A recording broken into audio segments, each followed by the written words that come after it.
So, I have a bone to pick with you guys. Okay. You cried.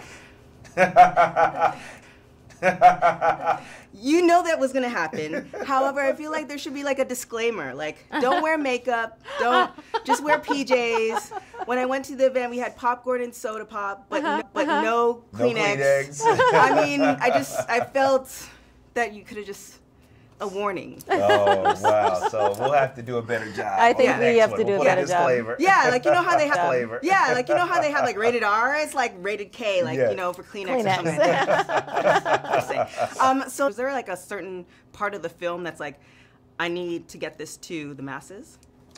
I think the prayer, you know, is really the catalyst. It's the pivotal moment to wanting to get it to the film. masses. I mean, you know, Joyce Smith going in and praying back to life her son who had died. I mean, so much. I mean, it was so powerful. The doctor put in the medical record, patient dead, mother prayed, patient came back to life. So that's not even our interpretation. Yeah. That's what science says happened. And I think that in and of itself is so compelling. It's the catalyst for why we wanted to bring it. And that's really the beginning of the film too. Yeah. I mean, it really is. The film begins with that, you know, and now we see what happens after that moment. That's right. The part through when he fell through the ice, that to me, because I like fast forward through movies, so I'm not a really good movie watcher. That to me was just like, oh my gosh, like it was that moment that it was like, okay, like hurry up, like it seemed longer than what it really was. What was that experience like, kind of putting it together? That was probably the most logistically difficult thing to do, but we were very well prepared. We had a lot of storyboards. We shot 2 days on the ice. 3 days in doing tank work for the deep underwater stuff, another tank for more of the shallow sequences. We worked in combination with special effects, visual effects, props, sound, and amazing actors who would make it believable both in the freezing cold and on a warm sound stage where they had to really still feel that it was cold out there. And I think everything conspired to bring that moment together. Yeah. Also, you know, the ice was actually wax. Yeah. Really? Yeah. I mean, not the ice on the lake, but the ice under the water. Yeah, and when you see them being pulled out, that's all wax. Yeah.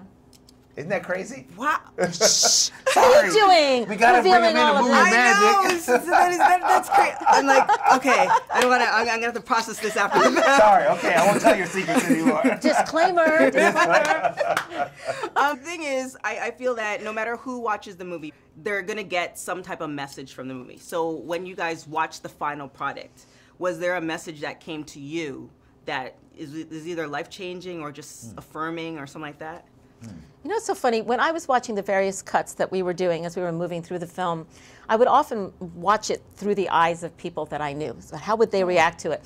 You know, I have atheist friends, I have agnostic friends, I have Jewish friends. My father was agnostic. You know, I often thought if he were still with me on this earth, what would he be thinking about this film, you know?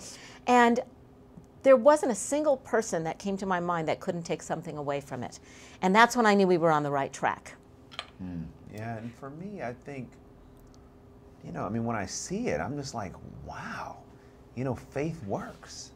I mean, the idea that, you know, 36 months ago, meeting the family and telling them, I'm going to tell your story, you know, having no idea how.